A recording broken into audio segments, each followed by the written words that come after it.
What's that?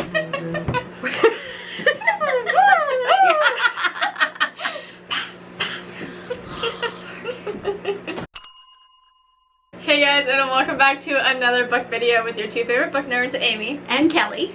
Today's video, that is not how I wanted to start this. I had a cute little thing. Oh my goodness. Oh, this week. Literally this whole week has been a shit show. Yeah. And yeah, this week's just been crazy. I've been seeing a lot of red, and you know what? Maybe I've been seeing a lot of red because it has something to do with the books that we read for this video. So we decided to do another little Valentine's Day themed book video where we read books with red on the cover. So and this one has a heart on the cover too. Yeah. So there you go. Yep. And Kelly was the one who picked out the books this time. So if anyone has any objections to them, it's her fault. Not mine this time. It can be my fault. I don't care. But anyway, if you can't read our books or whatever, we did read What Feast at Night by T. Kingfisher. And Anatomy by Dana Schwartz. Yes. Anatomy, a love story. A love story. So it's perfect for February. Yes. We also did vlogs for this video. Once again, reading vlogs. We did. I didn't do very many of them, but they are there. Didn't do any. Oh my gosh!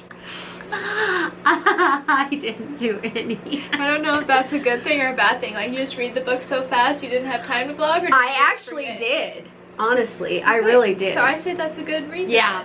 Yeah. That's a good, okay. Well, I have some. If I decide to keep them in the video, then we'll show them to you now. But if I decide that they're just not worth it, because I hate listening to myself talk, then we'll cut it and we'll be back. So we'll either see you soon or we'll see you now. Which one do you want to talk about first? Let's talk about Anatomy first. Okay. Anatomy, love story. The YA romance. The YA romance with horror involved. Yes. Which I don't think I was expecting. I was not. I wasn't expecting that. So yeah, there's a little bit of horror in there. So the premise is that this girl, Hazel, thank you. I can't even read because I don't have my glasses on. Hazel is it's Regency era, so 1816, 1815, in that area. Hazel is the daughter of a fairly well-to-do family, and Hazel would like nothing more than to be a surgeon, but she's a girl, a lady, in the 1815s, so that is not exactly the way it goes. So she kind of sneaks in to these anatomy classes and gets caught and gets kicked out. Yeah, but she makes a deal that this class was prepping the students to take the physician's exams, which would be, you know, the first thing you have to do in order to go on to be a surgeon. So she made a deal with the instructor that if she could pass those exams, that he would then allow her to come back and continue on in classes to become a surgeon. Not just her, but he would open up to all women. Yeah, and have her become his apprentice. Yes. So he's like a big surgeon and everything. Big deal. Very big deal. And in order, she takes him up on it, of course, but in order to do that, to study on her own, she needs to have the benefit of being able to dissect corpses, bodies, to learn anatomy. And it just so happens that she has met a resurrection man. So resurrection men at this time were people who would go out and basically steal bodies out of graves to supply the physicians, the medical schools and such, the anatomists, with bodies to study because there just weren't enough that they could obtain legally. So these resurrection men were paid to go out to churchyards and steal them. And it just so happens that Hazel had just met Jack, who is a resurrection man. And there you go. So, but meanwhile, there are also, this is set in Edinburgh, by the way, there are people disappearing from Old Town in Edinburgh, which is the poor section of town. And of course nobody cares because it's just the poor people. Right. And there's also a kind of plague going around. Supposedly. In the city as well, which Hazel is pretty keen on thinking that she can find a cure for. So she has a very personal reason for wanting to find a cure for this one. So all of that is going on as well. So there's this, like I said, this kind of element of a mystery going on, and of course Jack is a resurrection man as part of the poor for the Old Town, and so these are his friends and people he knows that are being stolen, kidnapped, and disappearing. So there's that. But then that little element of horror. There's a little paranormal horror element in there too, which I loved it. I really enjoyed.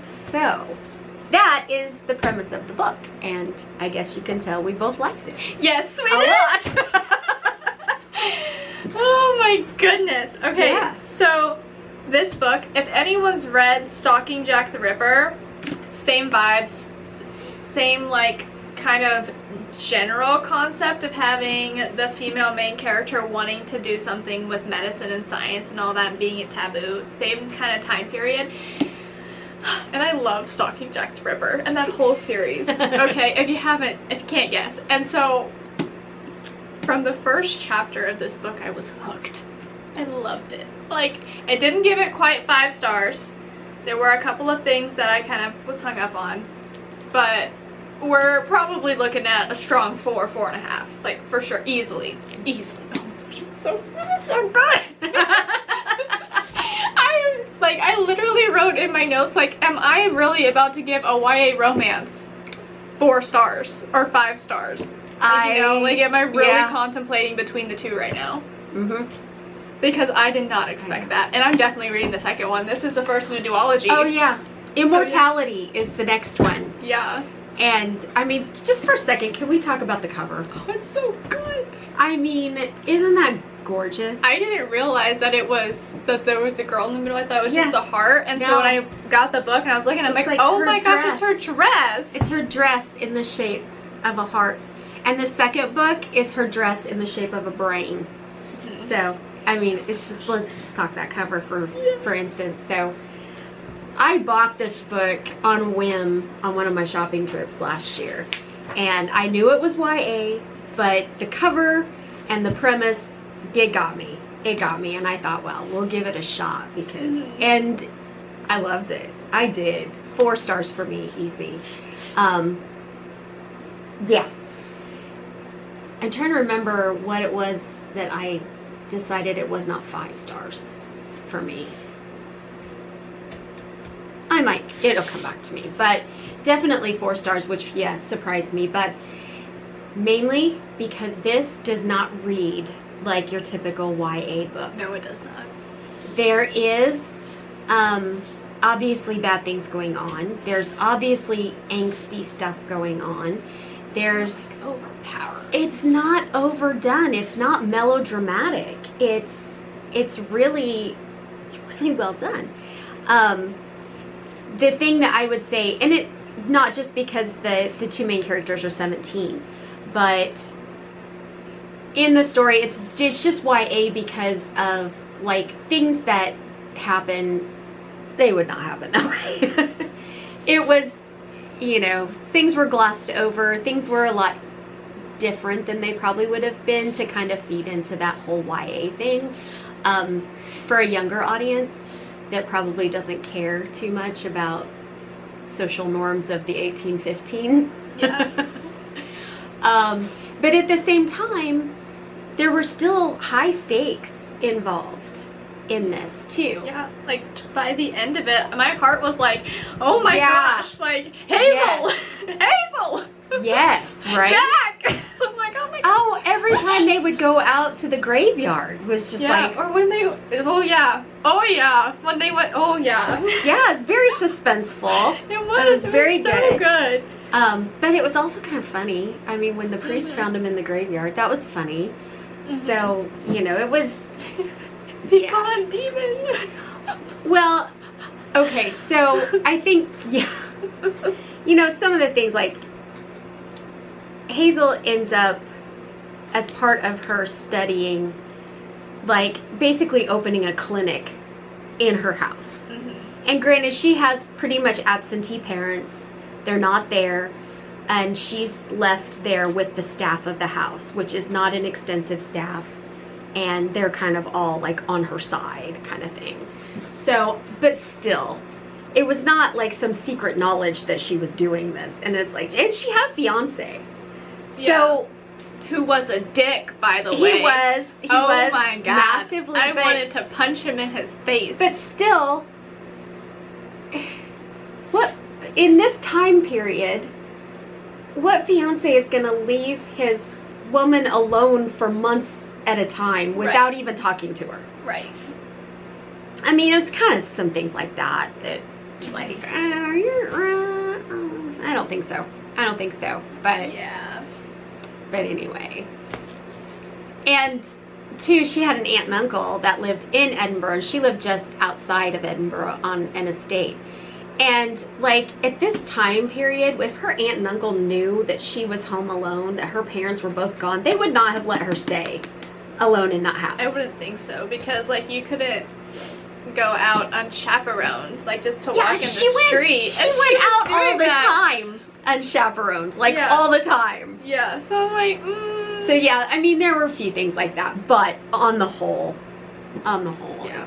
it was not. I think it was just really smartly written, and it did not rely on melodrama to carry the story.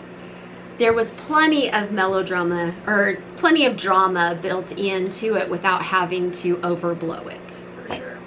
For sure. And that's what I appreciate more than anything. Because, yeah, me and melodrama don't mix. Oh, yeah, no. Not at all. Drama for drama's sake is not what we're here for. Mm-mm. I don't know why I did like an accent. I'm like not that. sure. Except, you know, Edinburgh. Yeah, So well, it wasn't even a Scottish accent. No, it wasn't. Just like started going like New York, Boston. I don't even know. I don't know what she was doing. No one knows what I'm doing. Not even me. Yeah. Yeah. Anyway. And the love story in it, not between her and her fiance, but between her and Jack. Oh my Between her gosh. and Jack. It was really sweet. At the ending is what got me. Ooh. The ending is what got me. Because there were some parts, like, you know, throughout the book where I'm just like, okay, a little cheesy romance, you know, because, you know, whatever. Yeah. And some things I'm just like, that was, I think, why I didn't give it a full 5 stars, because I wasn't, like, completely sold on the, like, the romance part of it. I loved everything else, but the romance scenes were just kind of, like, boring to me. But then, the ending, tears. I mean, I didn't fully cry, but I had tears welling up in my eyes, because I'm just like, oh my gosh, my God. Me too. Like, it literally, oh my gosh, it got me. And the epilogue was a good epilogue. For once, there was a good epilogue. It was good. It really was. Gosh, and now I really need to read the next book. I have already bought the next book. It's coming. That's fair. That's what I should do too. I should just go buy both of them, and then I have. I've already bought the other one since I owned this one. Why not? Well, gotta have the duology. Of course. Of course. So yeah, that was me. I would really recommend this to people who like YA but are kind of tired of the current trends in YA where it's so dramatic and everything has to be so dark. Yeah. I would recommend this. I just would recommend this to anybody. Yeah. Honestly, because like we're not really YA readers anymore. No. And so typically I turn up my nose a lot at any YA, which is why I was very skeptical about this one going into it. And so from 2 people who don't read YA anymore to be raving about this book, I feel like that's pretty good. That, you know, you should read this book. Yeah. And hey, it's Reese's YA book club. That's true. Which I have the permanent sticker on the book, which I hate. Quit putting permanent stickers on books. Yes. You hear that, publishers? Stop marketers. it. Stop it. I didn't look inside. Oh, it has a heart on it. Okay, so the bear book. It has a foil heart. It's beautiful. Isn't that pretty? It is pretty. Yep, I'm buying that book. How much? Mhm. Alright. Okay. So book number 2. What Feasts at Night by T. Kingfisher. T. Kingfisher. The sequel Yes. to What Moves the Dead. Mm-hmm. Yep. Dead was... Started with this one. Probably should have. Because What Moves the Dead was a better book. Oh, by far. Yeah. What Moves the Dead was one of the only books I gave 5 stars to last year. Yeah. And so I had very high expectations for this one. Yeah. Going into it. It does suffer by comparison. Greatly. Not greatly, but it does suffer. Yeah.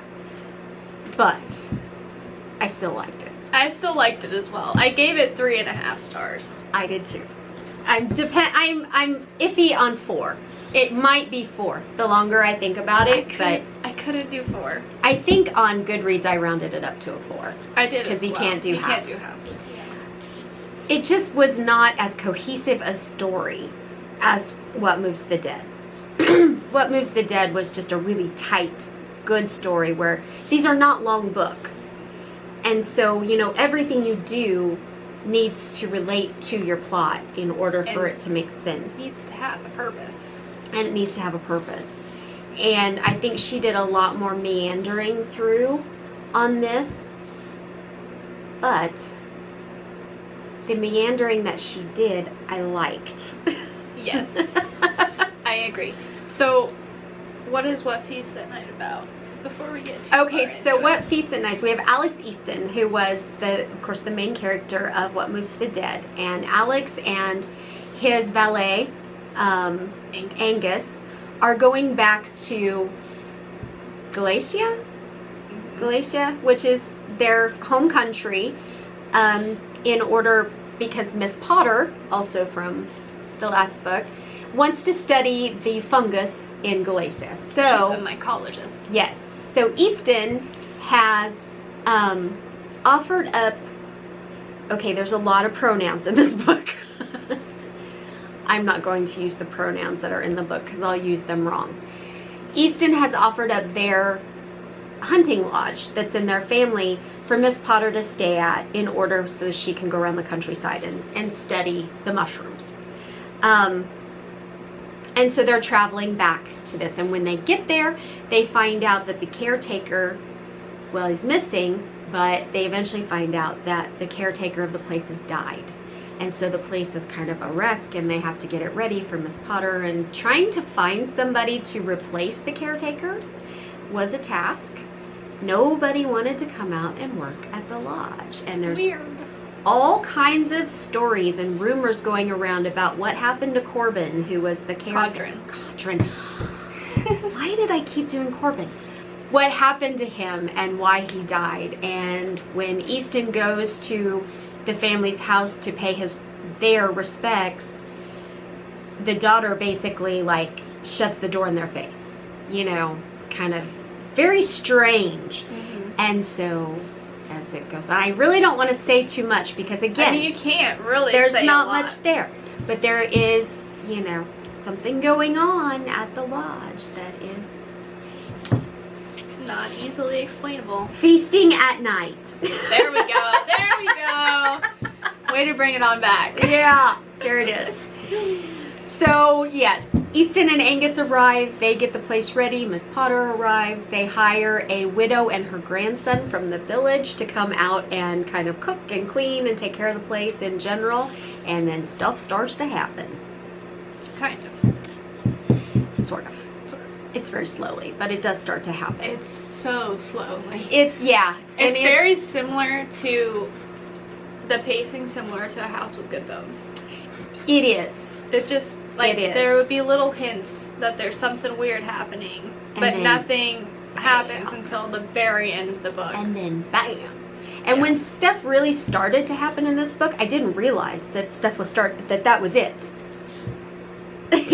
Which is that was not exactly what you want. Yeah, you kind of want a book. You kind of want to be able to go, oh, here we go. This is the ride. But there wasn't a great big lead up to anything. It was just like, we are in the middle of what's happening right now. Like we are fighting. Oh, here we are. Oh, this is a war. Okay. I got it. Okay. Mm-hmm. I got it. Yeah. So yeah. Yeah. It was Yeah, it was a little messy on the plot. It was. But I still liked it a lot. It was really good because I do think that this book, so T. Kingfisher's writing is excellent. Every book she writes, like, she doesn't write a bad book, because her writing, especially for this one, it was very gothic, very atmospheric. She has a way of, like, really putting you into the story and, like, setting a really good scene with all of her descriptions and things like that. So that definitely adds a lot to the reading experience and makes it more enjoyable. With this one, I really loved all of the character interactions with one another. Yes. Like, this book had me laughing out loud. It had me smiling, like, multiple times. The widow. Like, Lord, this soldier. And then Easton and Angus, and oh my gosh, Miss Potter's book. She had a translation book from English to Galatian. Oh my god, young sinner. I loved it. It was so funny. It really was. Which is not what you expect from a horror book. No. A horror mystery book. And I'm not saying I didn't hate it. I'm glad it was there. I just wish that there had been more horror to this one and more creepy vibes, because that's what it was missing. It was. Everything else was there. Like, it just needed to be pulled together a little bit more, like, succinctly, and then have some more creepy vibes, because I didn't get creeped out once in this book. I didn't either.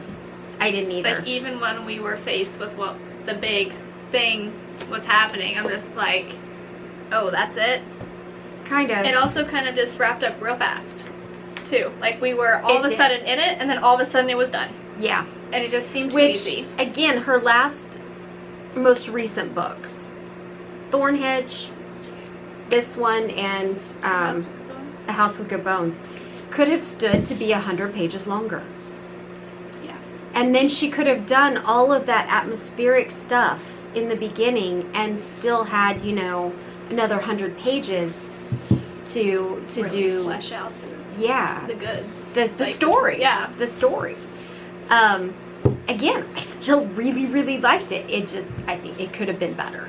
Definitely could have been better. But another thing I really, really enjoyed, this was almost more a book about, so Alex Easton is a soldier. And the reason I say pronouns is when a person in their country becomes a sworn soldier, they get all new pronouns. They're ka and con. And I can't ever keep straight how to use it. So that's why I don't use it. It's not because I wouldn't, just because I couldn't keep it straight if I tried. So, Alex went to war so the war that's depicted is a real world war. And so they were in, I can't remember, Bulgarian war. And Easton is traumatized by that. Easton has PTSD. And so this book also, I think even the thing that was feasting at night was almost like a supernatural portrayal of Easton's PTSD, which I really, really liked her discussion of PTSD in this book. I thought it was really well done. I liked the way that it was manifested in Easton. And again, I think it really tied into the aspect of what was going on, was hunting at the lodge. And so it was so well done. It really was. Without being over the top crazy. Yeah, I agree with that. So that was a really good aspect. And again, like you said, the descriptions in the beginning when they're riding into Galatia and describing the road that they're on and the fog and the temperatures and the dampness and the forest, and it felt like you were riding with them. Yeah, it was so good. Really good. So yeah.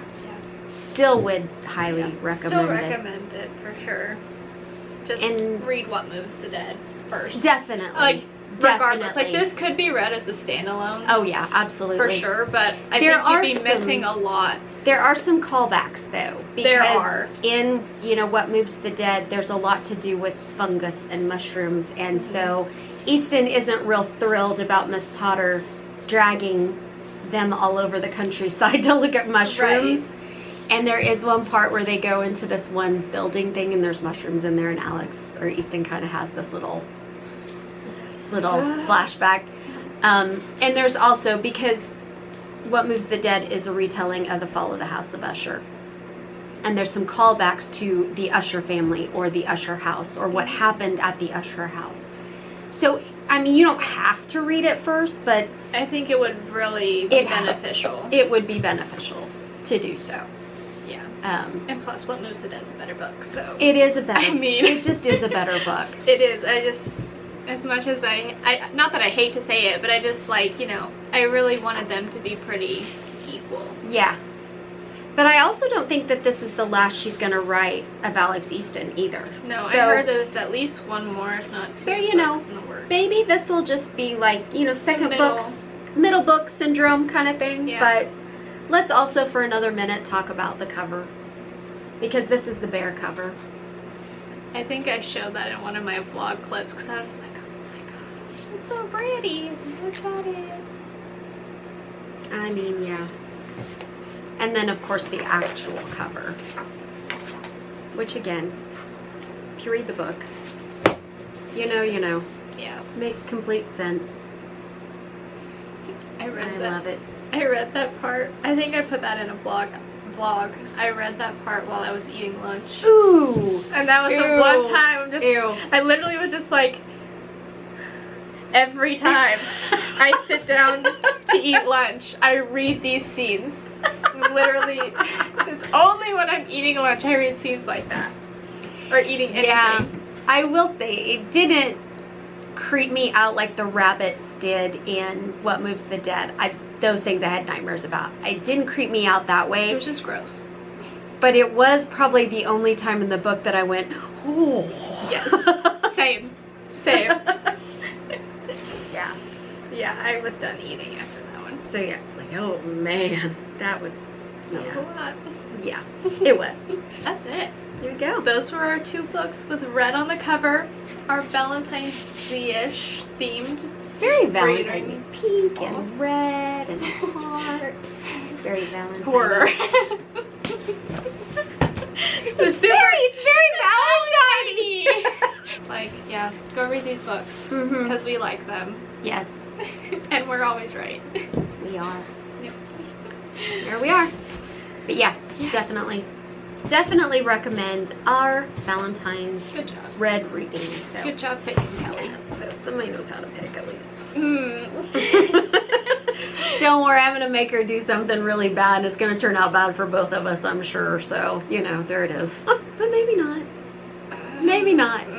Because I'm picking those books too, so. Oh, it's going to be great. You'll find out about it in March. Yes. My full revenge. The payback. My full revenge. We'll find out. And so will you. We'll just quit talking about it. Yep. Anyway. That's gonna do it for us today. If you enjoyed watching this video, please be sure to give it a thumbs up. And if you're not already subscribed, go on down below the video, hit that red subscribe button and join the Everyday Adventurer family so you can see our beautiful faces every Sunday with new book videos. Also, if you're wanting more content from the Everyday Adventurers, go and join channel memberships where you can get early access to the non-book related content. We're getting there. We're working on it. We're filming 2 days ahead of time this time. 2 days. 2 days. A day and a half, technically. Instead of like 12 hours. Yep. So, getting better slowly but surely. And you can also find members only videos if you go and join channel memberships, as well as some occasional live streams if you choose the top tier package. So, go do that. And also go follow us on TikTok and Instagram at Everyday Epic Book Club for more bookish content and updates from us. From us. And if you're interested in more than just book content, then you can go over to Amy's channel and check out all the other videos that she has available, from cookie bake-offs to home organization and home decor and shopping hauls and travel, and I don't know, there's just all kinds of things there. And if you want even more after that, you can go over and check out her blog, where there are articles that relate to some of the videos. You know, on that thing I was just talking about, her channel, there's some articles for that, and then there's some articles that stand alone, like Watch It Wednesdays, where you find out her recommendations for watching Netflix, or Foodie Fridays, where you can get some recommendations on different restaurants in our area and beyond, actually. Yeah. So all of that, go ahead, check it out, become part of the whole Everyday Adventurers family. Yeah. There it is again. I hope. It's off to sleep we go. Yes. It is nap time. Nap time is bedtime. Sheesh, go. My phone's dead. But, you know, it's like dark outside, which means to me it's time to go to bed. So, yes. With all that being said, hope you enjoyed watching this video. And I'm Amy. And I'm Kelly. I'm Amy. And I'm Kelly. And we are the Everyday Epic. See y'all in the next one. Bye.